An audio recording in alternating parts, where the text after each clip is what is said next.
에너지 오르가즘 탕양으로 초대합니다.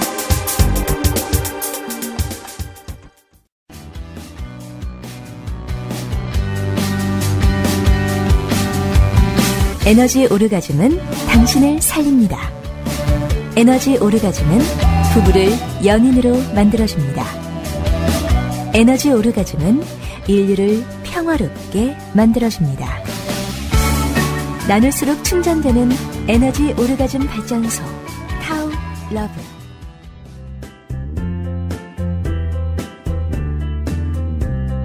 에너지 오르가즘 발전소 타우러브 안내. 에너지 오르가즘 발전소 이여명 박사는 1997년부터 국내 최초로 멀티 오르가즘 개념과 함께 체계적인 성인 성교육을 시작했습니다. 최근 들어 동서고금의 성지혜를 통합하여 심신을 충전하고 살리는 개념의 에너지 오르가즘론으로 성교육 시스템을 정립하여 국민 성건강과 성의식의 향상을 위해 힘쓰고 있습니다. 성생활은 개인의 건강과 행복의 중요한 요소입니다. 건강하지 못하고 불행하다면 자신의 성생활을 한 번쯤 돌아볼 필요가 있습니다. 에너지 오르가즘 발전소 홈페이지 타우러브 taolove.kr에서 여러분의 성 능력이나 성지식 수준을 평가해 보시고 건강하고 행복한 성생활에 대한 계획을 세워보세요. 에너지 오르가즘 발전소는 체계적인 성교육, 속 시원한 성상담, 성우렬과 트라우마를 풀어주는 성힐링 마사지 등 성문제에 대한 종합적 솔루션을 제공하고 있습니다. 주저하지 마시고 당장 에너지 오르가즘 발전소에 문을 두드려 성의 권리와 행복을 되찾고 당당하고 건강한 성문화를 만들어 나가는데 동참해 주시기 바랍니다. 수성제가 지구 평천하, 성혁명이야말로 인간의 행복과 인류의 평화를 불러오는 참다운 혁명임을 명심하시기 바랍니다.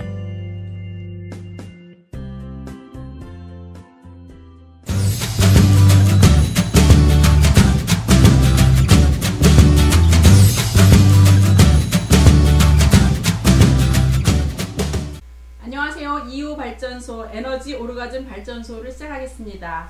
수성제가 치국 평천하를 캐치프레이즈로 충전되는 에너지 오르가즘 라이프를 전파하여 가정과 인류의 건강과 행복에 기여하고자 합니다. 오늘은 소울메이트 연애 비법에 대해서 다뤄보도록 하겠습니다. 저는 진행을 맡은 세계미인 구명이고요. 이 박사님 나오셨습니다. 예, 안녕하세요. 타워러브 이여명 이 박사입니다. 반갑습니다. 네, 반갑습니다. 안녕하세요. 밝히는 여자 해피지영입니다. 반갑습니다. 네, 오늘도 패널로 우리 해피지영님 나오셨습니다. 반갑습니다. 두 분 안녕하세요. 안녕하세요. 네. 친밀한 연인 관계를 잘 지내고 계십니까? 해피지영님? 네. 우리 해피지영님 항상 해피하니까. 네. 오늘 박사님이 같이 저희랑 다뤄볼 내용이요. 소울메이트 연애 비법이죠. 소울메이트 연애 비법. 연인 관계와 친밀함의 세 단계 이런 부주제를 주셨는데요. 예, 일단은 우리가 소울메이트로 발전시켜 나가자면은 나와 나의 연인 혹은 반려자와의 관계가 어떤 상태에 놓여 있는지 먼저 진단할 필요가 있죠, 그죠? 예. 그 관계의 양상을 일단 잘 이해해야 그대로 그냥 잘 진행해 나갈지 아니면 다음 단계로 더 발전해 나갈지 우리가 진단되겠죠? 그러니까 진단하기를 먼저 해야 되겠네요. 지금 내가 파트너가 있는데 그 파트너랑 맺고 있는 현재의 관계 예, 예. 진단하는 것이 먼저 할 일이고요. 그것에 따라서 계속 사귈 거냐 예. 아니면 그만 끝낼 것이냐 아니면 새로 시작할 것이냐 뭐 이런 거를 이제 결정하는 그런 거네요. 그것도 되고 예. 이제 이미 파트너가 있으면은 예. 혹은 결혼한 관계면은 그 사이에 그 어떤 지금 상황에 놓여 있는지 관계인지 먼저 진단을 필요로 한다는 거죠. 관계는 크게 나눠가지고 뭐 세 가지로 이제 우리가 나눌 수가 있죠. 지금 의존 관계, 예, 의존 관계, 그다음에 평등 관계, 평등 관계, 친교 관계. 신교 관계. 예. 크게 이 세 가지 양상으로 우리가 대별할 수가 있죠, 그죠? 예. 잘 만든 것 같아요. 이 세 가지가 맞는 것 같아요, 저는. 그렇죠. 네. 지금까지 파트너 많이 경험하셨는데 이런 관계를 다 골고루 다 경험해 보셨어요? 전 남편이랑은 의존 관계를 경험해봤고, 이제 저의 파트너들이랑은 친교 관계를 많이 저는 경험하는 것 같고, 평등 관계는 제가 경험한 적이 없고, 제가 만난 사람 중에 최근에 들은 관계를 봤을 때는 정확히 이 평등 관계라는 걸 간접 경험으로 들어본 적은 있어요. 네. 그러면 이런 각자에 들어가 있는 그 의존 관계에서나 평등 관계에서나 친교 관계에서의 어떤 조건들이 조금은 좀 있어야 될 것 같아요. 뭐를 의존하는가? 그렇죠. 뭐를 평등해야 되는가? 뭐를 친교해야 되는가? 이거 바탕을 어떤 걸 중심으로 하신 건가요? 뭐 재력이나 재력, 경제력, 그 다음에 육체적 힘, 육체적 뭐 힘. 정신적 힘, 네. 쉽게 말하면 파워 아, 이런 것들이 이제 작용하는 거죠, 그죠? 근데 이거를 우리가 이제 얘기하기 전에 우리는 이제 의존 관계가 뭔지 평등 관계가 뭔지 친교 관계가 뭔지 이제 이거를 봐서 이해하는데 먼저 우리가 설명을 해야지 이 청취자들도 이게 뭔지를 이해하지 않을까요? 한번 읽어봐야 되지 않나요, 혹시? 그렇죠. 네. 그러면 그 진단하기 전에 네. 그 의존 관계나 평등 관계, 그 다음에 이 친교 관계를 어떤 설명을? 기본적인 라인을 좀 설명을 잡아주시면 좋겠어요. 네, 먼저 이제 의존 관계는 네. 네, 전통적인 가부장적 사회에서 흔히 있었던 관계죠. 우리 아버지 세대만 해도 다 뭐 이 관계에서 대부분 이루어졌죠, 그죠? 네.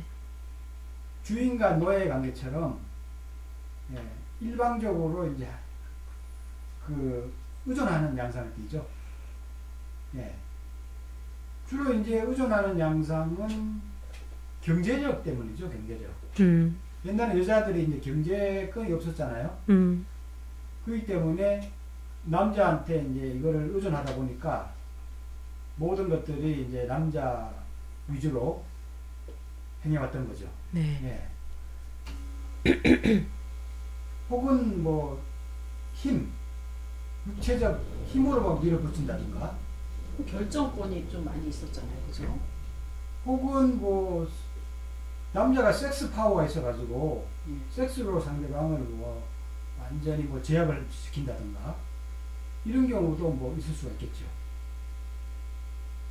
아무튼 한쪽이 상대방한테 일방적으로 이제 의존하는 그런 관계라고 보시면 되죠. 예. 이 다루기가 약간은 조금 이제 그런 부분이 있는 문제이기도 해요. 근데 지금도 네.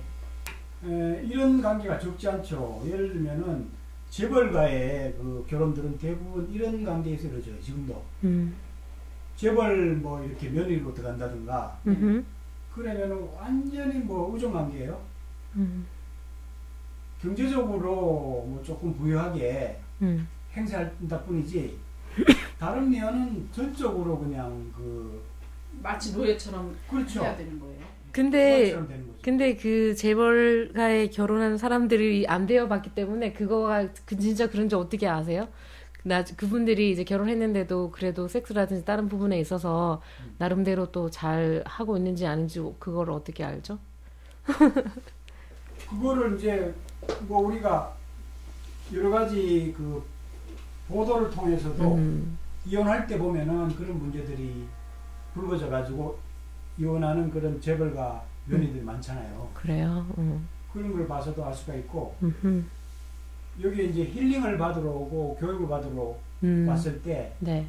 얘기들을 보면 그런 답답한 거를 많이 호소하거든요. 아하, 그렇구나. 세력 때문에 다른 거는 자기가 다 양보하고 희생해야 되는 거지. 아. 섹스도 마찬가지예요. 그냥 뭐 자기가 원하는 애 낳는 정도지. 어허. 나머지는 전부 뭐 밖에서 다 남편이 해결하고 어허. 그렇게 되는 거죠. 그러니까 속으로 많이 앓고 병이 되는 거지 그게. 그렇죠. 알고는 있지만 바꿀 수 없으니까 병이 되는 거죠. 밖으로는 하루에 보지만 속으로는 막 골마 터지는 경우가 상당히 많죠. 대릴사위가 되는 것도 마찬가지예요. 재벌 마누라를 아내를 얻는 경우도 마찬가지입니다. 그 사위가 되어가지고 뭐 길을 못 펴죠. 완전히 뭐 그냥 머슴처럼 대하죠 사실. 그 집안 전체가. 그러니까 완전히 의존 관계에 이렇게 있으니까 상당히 뭐 답답한 관계겠죠. 네, 답답한 관계고 한편으로는 물질적인 주로 토대가 이렇게 조건으로 이어지기 때문에 경고할 수도 있죠.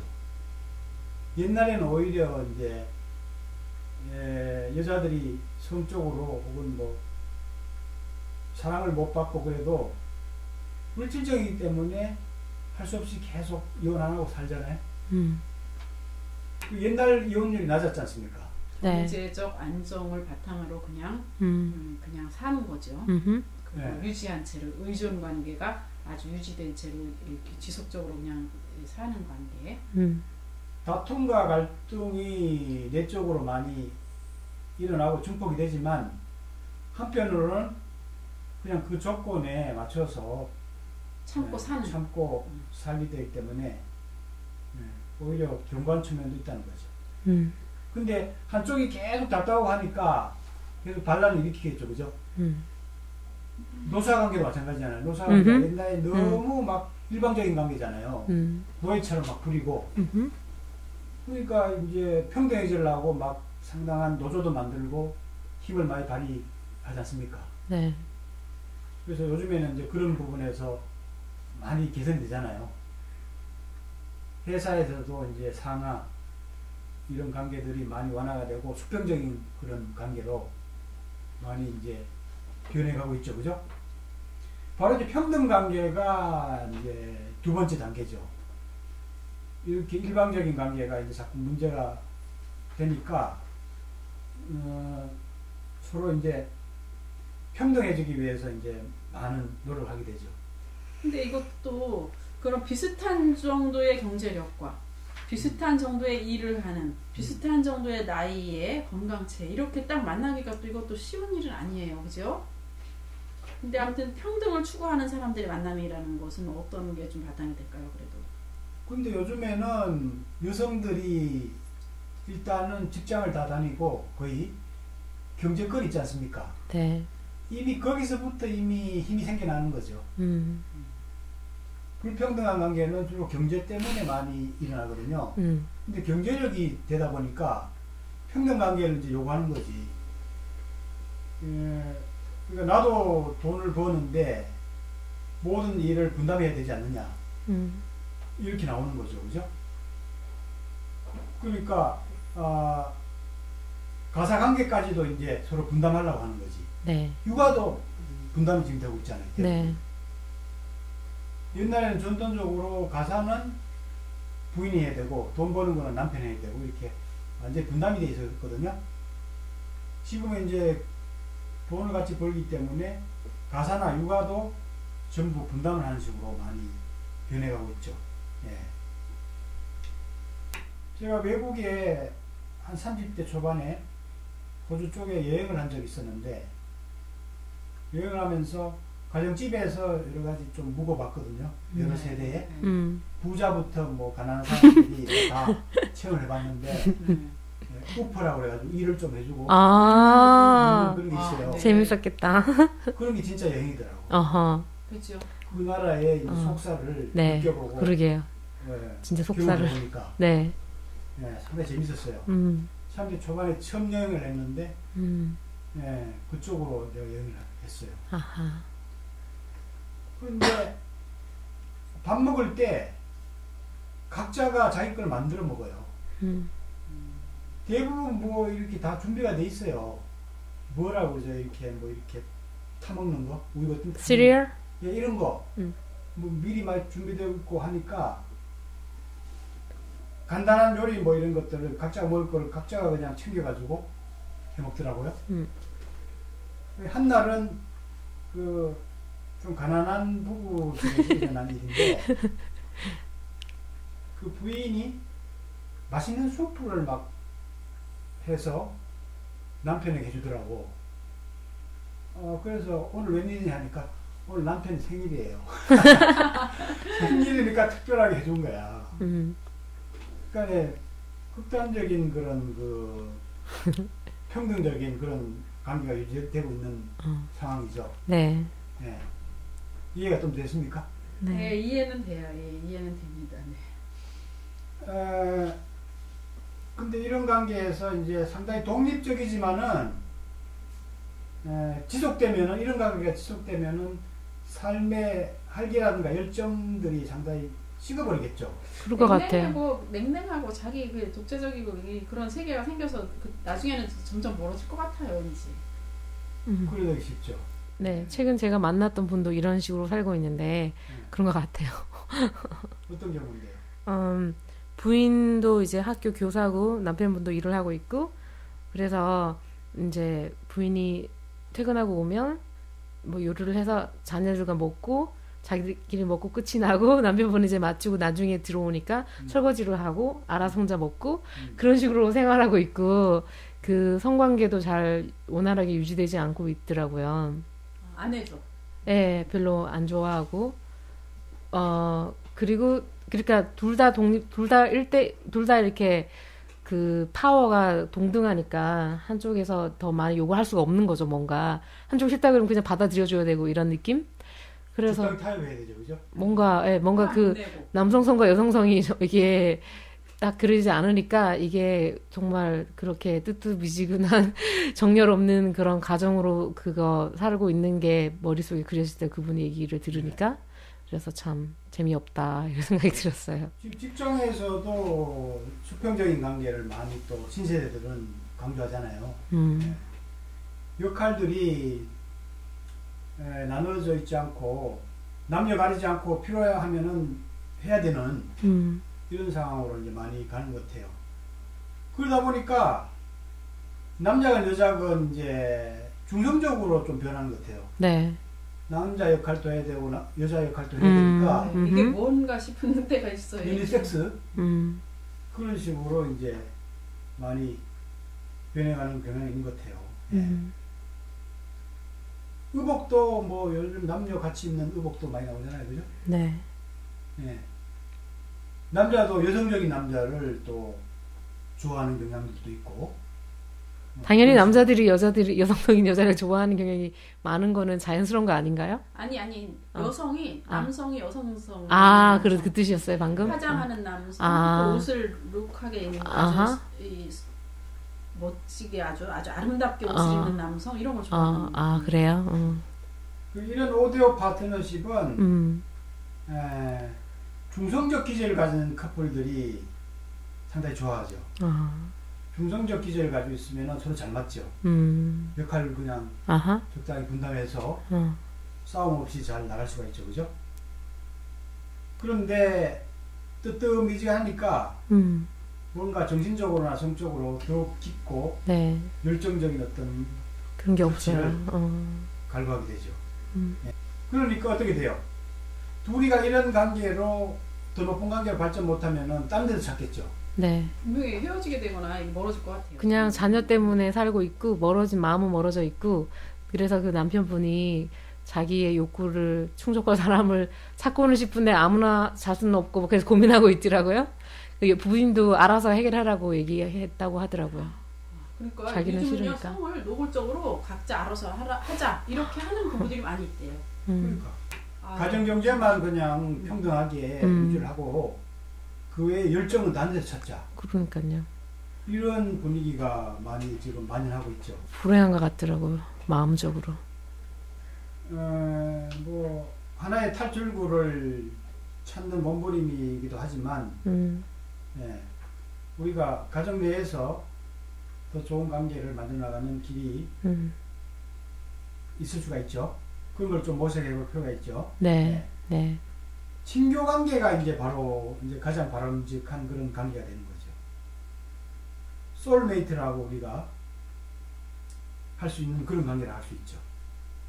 이런 관계는 남성과 여성이 그 본성을 충분히 이제 꽃피우면서 조화를 이루는 관계라 할 수 있죠, 그죠? 서로가 이제 관심을 갖고 서로가 서로에게 헌신을 하는 그런 관계라고 할 수 있죠. 근데 이것도 오래 하면 오래 지속적으로 할 수 있을까에 대해서는 항상 고민해봐야 될 일이에요. 근데 이게 어떤 조건을 따지고 주는 게 아니에요, 이거는. 조건을 따지고 주는 게 아니고 사랑과 관심을 선물처럼 상대방한테 주고 싶어서 주는 거예요. 주면은 상대방도 또 파트너의 그 열망을 알아채고 그거를 또 자연스럽게 채워주는 거지. 감사하니까 자연스럽게 또 이렇게 주게 되는 거죠. 그렇죠. 네. 자연스럽게 이게 하모니를 이루어지면서 이제 이루어지는 거지. 조건을 따져서 내가 이걸 주니까 너는 이걸 줘. 네. 하는 단계는 이제 넘어서는 거지. 네. 조건을 따져서 뭐 서로 주고 하는 거는 아까 평등 그 수준에서 이제 머물러 있는 거라고 볼 수가 있죠. 네. 예. 그리고 서로 다투더라도 상대방을 뭐 아프게 하기 위해서 헐뜯게 하기 위해서 하는 게 아니고 상대방의 이제 부족한 점을 조금 채워주고 보게 하기 위해서 이제 이런 다툼이 일어나고요. 예. 그리고 다툼이 일어났다가도 금방 이제 화해가 되는 거지. 오히려 그걸 통해서 서로를 더 이해하고 더 관심을 가져주게 되는 그러한 계기로 이제 발전되는 그런 관계라고 할 수 있죠. 예. 굉장히 이상적인 영혼의 관련사. 네.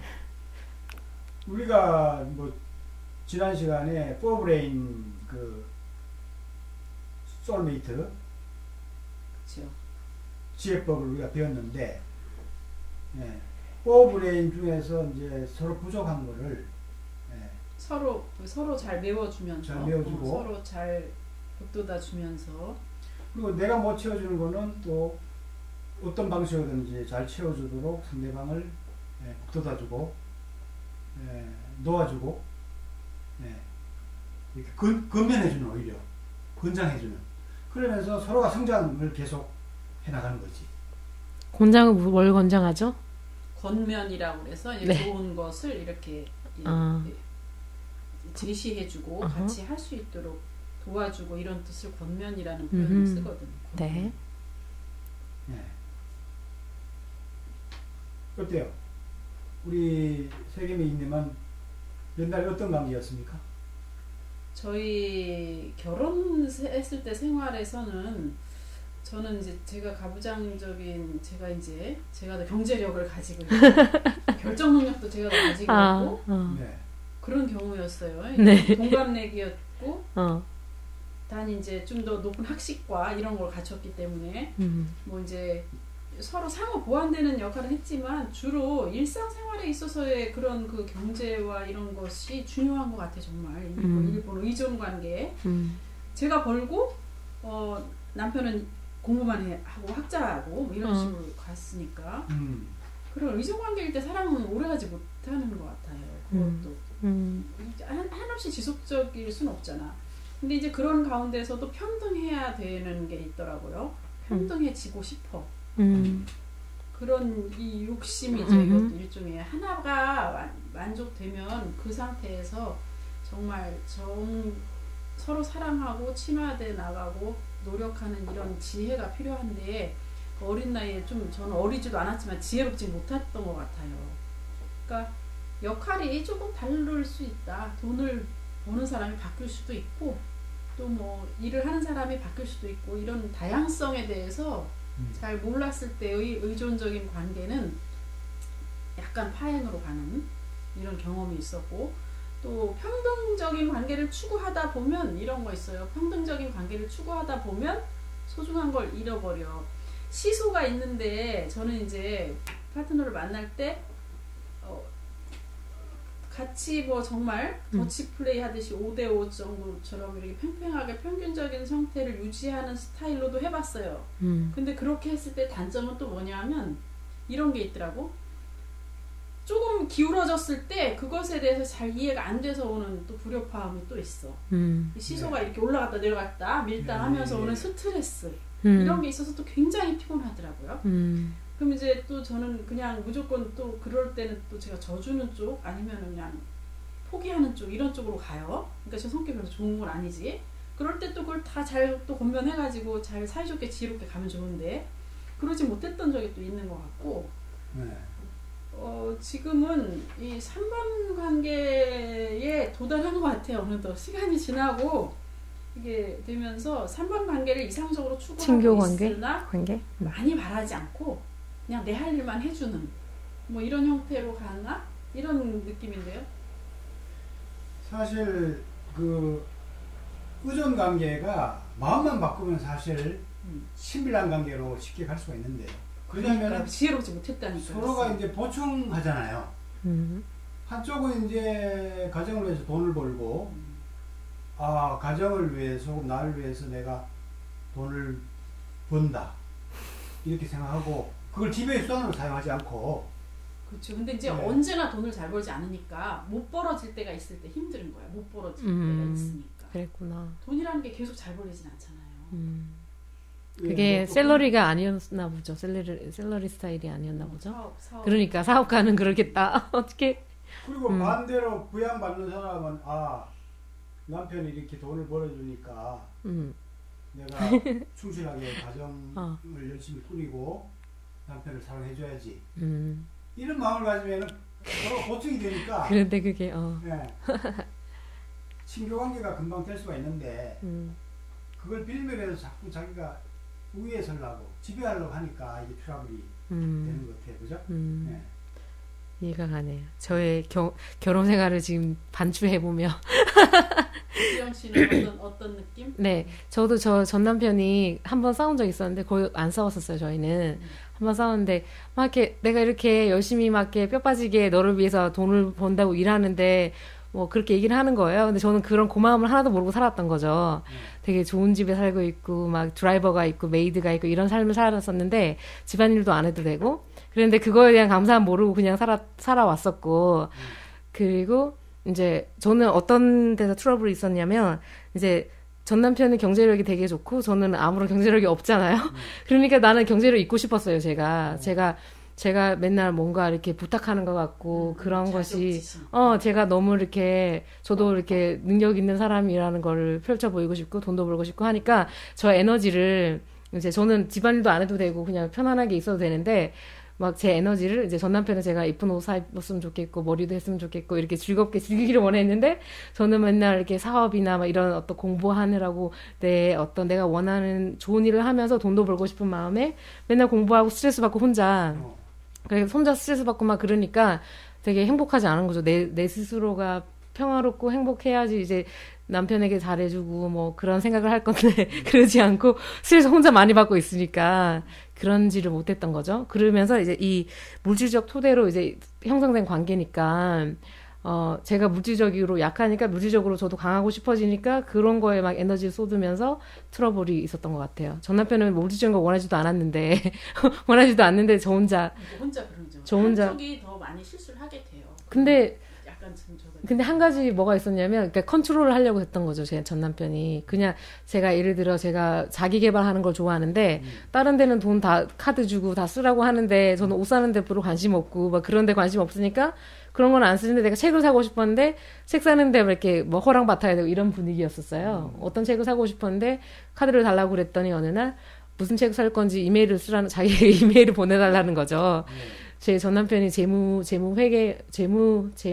이사였거든요. 좀 저렴하게 구해주려고 그랬나 보지. 그런 건 아니고요. 그냥 뭔가 제가 카드를 했을 때 다른 무슨 데 쓸까봐 뭐 자기 개발하는 그런 프로그램을 산 데 쓸까 이런 거 한번 그런 적이 있어가지고 그렇게 할까봐 자기한테 이제 허락 맡으라고 자기가 해서 사주려고 했나 봐요.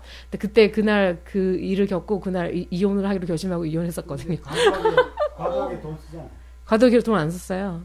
네. 안 써요. 자기 개발하는데 엄청나게 지금은 제가 자유로우니까 제 마음대로 쓸 수 있죠. 근데 그 당시에는 그러지 않았는데 어느 날 하루 제가 말 안 하고 한 돈을 남편 카드로 예를 들어 전 남편을 말 써야죠. 50만 원짜리 뭔가를 샀었나? 10만 원짜리 뭔가 하여튼 얘기 한 번 안 하고 산 적이 있었는데 그것 때문에 그런 일이 불거진 거죠. 근데 그거를 제가 옷을 샀으면 아무런 문제가 없었을 거예요. 근데 그런 게 컨트롤을 자기가 원하는 방향으로 내가 하기를 원했고 나는 그런데 뭐 물질적인 거나 뭐 외모적인 것보다는 저의 자기 개발과 이런 거에 더 관심 많은 사람이니까 그거가 맞지 않은 가치관이 안 맞으니까 그런 면에 있어서 이제 트러블이 있었죠. 좋아하는 것을 못하게 말리는 것으로 권한을 행사하고 싶어 하죠. 왜 의존 관계일 때는 그런 건가요? 상대방이 좋아하는 걸 못하게 하고 싶어. 그 자기는 자기에게는 이게 그 가치를 못 느끼는 거니까 그렇게 생각했죠. 저한테는 그게 가치가 있는 일이지만, 의견이 충돌이 되는. 그러니까 가치관 다르니까 저는 그게 가치 있는 건데. 그래서 그때 그런 관계 때문에 이 의존 관계 주성 관계를 묶고 두려고 했구나. 네. 이런 경우에는 도저히 상대방이 하고 해결이 안 싶은 되죠. 거를 개발하도록 그 권장해줘야 되는데 컨트롤하고 도와줘야 되는데 컨트롤하니까 그걸 못하게 하고 자기가 좋아하는 범위에서만 움직이도록 경제권을 갖고 컨트롤 하려니까 이제 답답해서 이제 네 나온 거죠. 네. 예. 지금은 저는 이제 친교 관계가 맞는 것 같은데 저는 이제 지금 만나는 사람들은 캐주얼한 관계지만 저도 되게 사랑을 주는 스타일이에요. 그러니까 지금 가장 최근에 만난 이제 우연하게 만났어요. 우연하게 만났는데 소울메이트가 됐으면 좋겠다는 생각이 들 정도로 되게 저도 그 사람도 상대방을 배려하고 그 사람 되게 젊어요. 20대인데 아직은 큰 사랑의 아픔을 겪지 못했던 사람 같은데 아는 사람인데 사랑을 이제 안 믿는 거죠. 예를 들어 내가 보기에 귀엽게 느껴지는데 귀여운데 뭐냐면 자기가 이제 대학생이 되었고 자기 여자친구가 고등학생일 때 이제 따로 멀리 떨어진 이제 미국 사람인데 long distance relationship이라고 멀리 이제 다른 주로 이사를 간 거죠. 이 사람 대학교 때문에.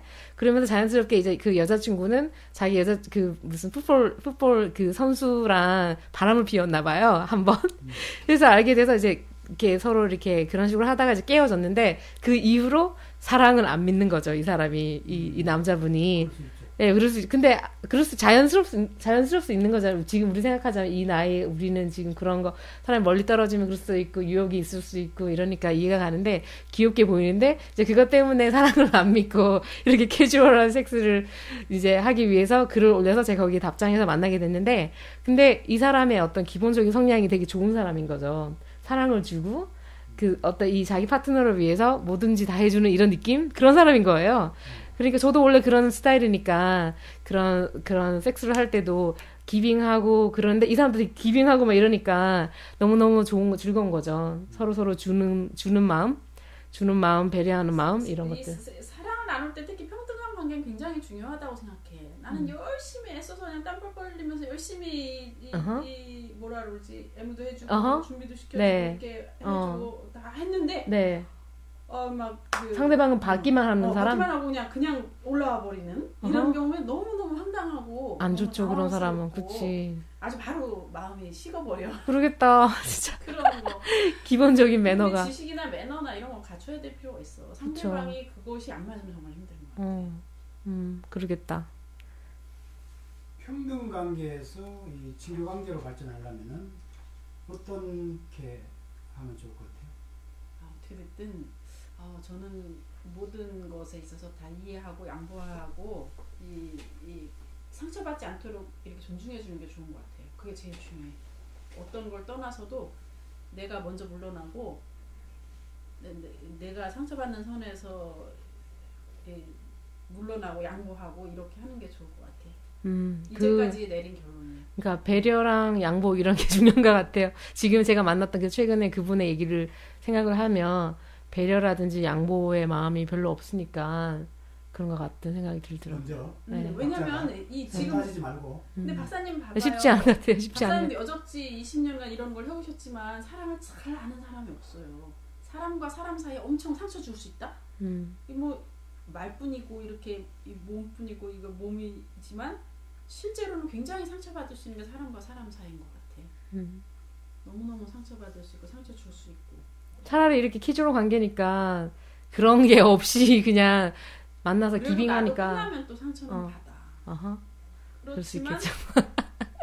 그런 거일수록 당연히 상처가 전제되어 있는 웨이팅을 하고 있는 거라니까 자기가 지금. 그런 건가요? 그럼 캐주얼은 그냥 캐주얼일 뿐이야. 이 소울메이트도 소울메이트일 뿐인데 소울메이트가 캐주얼보다는 훨씬 더 깊이 있고 접근하고 헌신 봉사하는 사랑이잖아. 그렇지만 이것도 헤어지는 걸 전제로 한다면 상당히 뭐든지 상처지. 근데 아까도 말씀하셨지만 뭐 상처라고 생각하지 말고 뭐 사정을 실패했다라고 생각하지 말고 무사정에서 그냥 또 한 번의 사랑을 잘 연습했다, 맞췄다 이렇게 생각하는 거지 뭐 할 수 없지 않아? 아니면 저는 어떤 생각했냐면 혼자 약간 이 사람 되게 좋으니까 아 이런 사람이랑 사귈 수도 있겠다 이런 마음이 들잖아요. 예를 들어. 근데 이 사람도 좀 약간 그런 거 근데 서로 그런 얘기는 안 하지만 봤을 때 이 사람도 제가 되게 좋은 게 느껴지잖아요. 서로 알잖아요. 그런 거를. 그래서 약간 가능성에 있어서 근데 이것도 가능성 생각하다가 또 이제 헤어지면 마음의 상처 많이 받겠지만, 근데 이게 어떻게 될지는 모르잖아요. 50대 50의 그런 가능성이잖아요. 이게 이렇게 헤어질 수 있는 거고, 어떻게 보면 캐주얼하게 만나고 캐주얼하게 이제 헤어지는 관계가 될 수도 있는 거고, 캐주얼하게 만났는데 또 이게 또 더 깊은 관계로 발전할 수도 있을 수도 있는 거니까, 이게 50-50 찬스인 것 같아요. 그렇죠. 근데 이런 생각이 갑자기 들어요. 0에서부터 10이 있어. 10. 응? 0에서부터 10까지 어떤 파트너를 내가 얼마큼 생각하나, 얼마큼 생각하나를 서로 물어봐서 서로 솔직하게 대답을 했을 때 이것이 만약에 어떤 사람은 7이라고 했어. 근데 어떤 사람은 뭐 8이라고 했어. 네. 그러면 7, 8 상태에서 둘은 굉장히 진전될 수 있는 가능성이 많지. 근데 어떤 사람이 3이야. 3이랑 8이랑은 상당한 괴리가 있잖아. 그러니까 이럴 때 이런 그 갭을 서로 의논해서 상처받지 않도록 서로 논의할 필요가 있고. 이것도 너무 계산적인 거 아니에요? 어떻게 보면? 이제 이렇게 말하지 않으면 모르는 사이가 있다? 서로 근데, 관계를 잘 알 수 없어. 근데 사람의 마음이라는 게 우리가 계획을 3과 7로 이제 계산하고 이렇게 이해하고 뭔가 이렇게 시작하지 않고 사람의 마음이라는 거 어떻게 될지 그냥 되게 감정적인 거니까 이게 쉽지 않은 것 같은데 나는. 그러니까 어떻게 해도 상처는 받게 돼 있는 것 같아.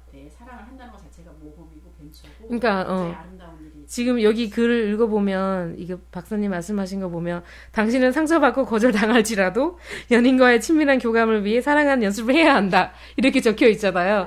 이게 이게 쉽지 않은 얘기예요. 제가 다른 콜로라도 러버도 만나서 알지만 상처받을까봐 이렇게 쉽게 이걸 다 주기가 마음에 막 그런 것들이 있었거든요. 상처받는 걸 거절당한 거, 당할까봐 이런 걱정을 하고 있어요. 그래서 그런 게 쉽지 않아. 이거를 당할지라도 이렇게 한다는 게. 이거 너무, 박사님 너무 이렇게 고지식하게 머릿속으로만 이런 글 쓴 거 아니에요? 박사님 이거 정말 사랑을 해본 적 있나요? 너무 낭만적인, 학문학자적인 차원에서. 학문적인. 노력해서 안 되면 이제 정리할 때죠. 노력해서 어떤 사람이 노력하면 안 되져요? 관계를 또 친밀한 관계로 상승시킬 건지 관계를 정리할 건지 그걸 또 잘 판단하는 것도 중요하죠. 잘 정리하는 것도 중요한데 나중에 안 보고 싶을 만큼 정리할 필요가 굳이 없어요.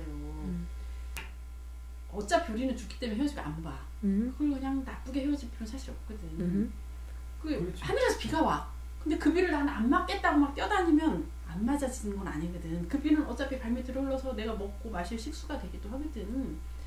그런데 굳이 새로운 영향력과 새로운 그런 변화와 사랑 이런 걸 막 몸부림쳐서 막 거부하고 싫어하고 그 다투고 이럴 필요는 없는 것 같아.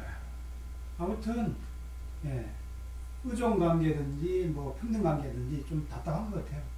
뜨뜻미진등하고 맞아요. 서로가 서로 위하는 마음 이게 좋은데 의존관계라도 기꺼이 의존해 버려도 마음 편한 관계가 돼야 되고 기꺼이 나한테 의존해 이렇게 되는 사람 인자가 그렇게 생기지 않았어요? 사람 인자가?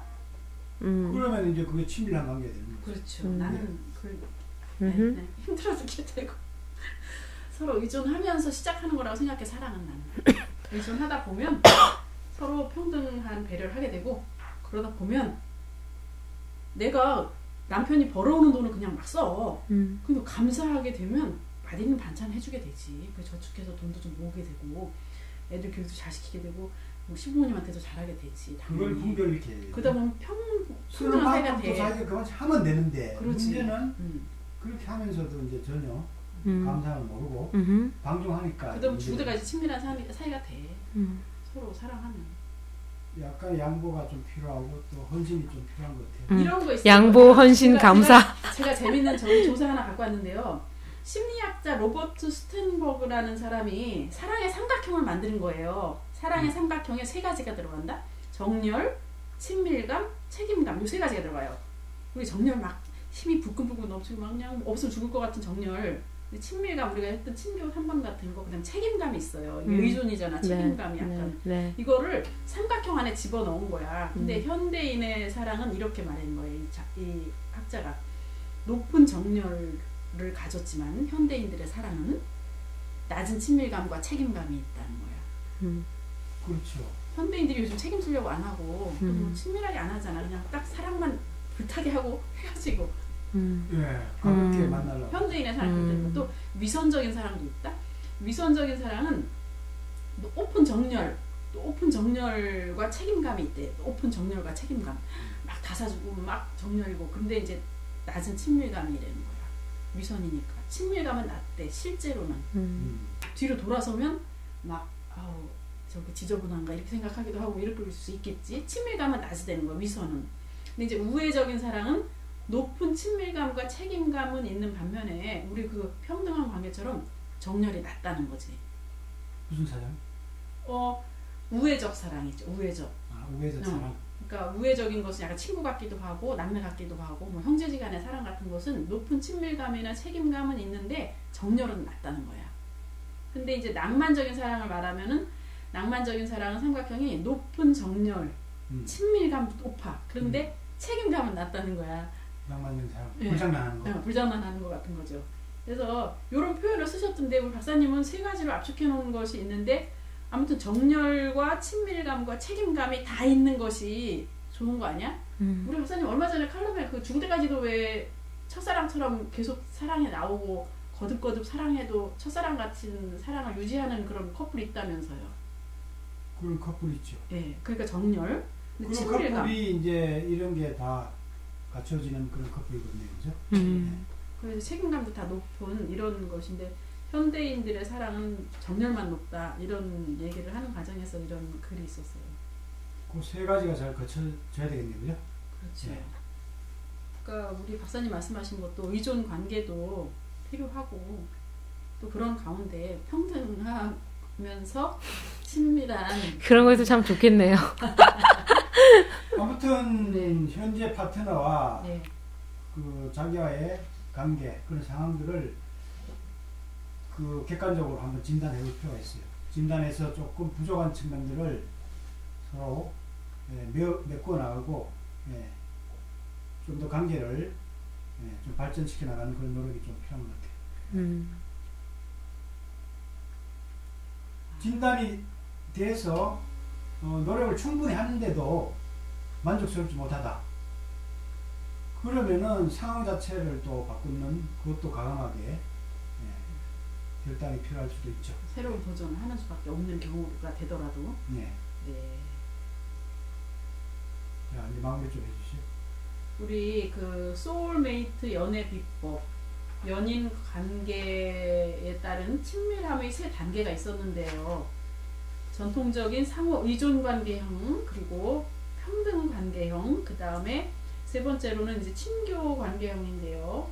친교 관계형 이렇게 세 가지가 있었는데 친교 관계형은 남성성과 여성성을 충분히 꽃피우면서 아름다운 하모니를 이루는 소울메이트의 단계로까지 진전되는 관계라고 말씀을 해주셨고요. 이 세 가지 관계를 어떻게 유지하느냐에 따라 다르지만 정밀한 진단을 스스로들을 노력을 통해서 해보고 그것을 가지고 그 관계를 유지할지 또 그만둘지 이런 걸 결정을 할 때도 충분히 노력하지만 노력과 더불어서 이런 것들에 대해서 정말 이 아름답고 자연스러운 이런 사랑을 해나갈 수 있을 때 참다운 파트너와의 연애관계, 소울메이트가 되고 연예인 관계를 유지할 수 있다. 뭐 이런 말씀을 이 세 가지 단계를 통해서 말씀해 주셨어요. 네. 박사님은 이거 굉장한 연구를 통해서 이 20년간의 그런 이 노하우와 이 지켜보신 것을 통해서 만들어 놓는 거기 때문에 실제 우리가 요즘은 결혼을 해도 되고 안 해도 되고 이런 세대가 돼버렸잖아요.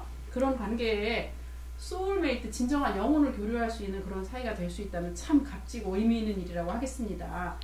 여러분들 오늘 이 방송 들으시고 그 지금 현재의 파트너와 진지하게 한번 친밀함의 단계를 진단해 보시기 바랍니다. 오늘 우리 해피지 형님 감사하고요. 박사님 고생하셨습니다. 감사합니다. 감사합니다. 고맙습니다. 감사합니다.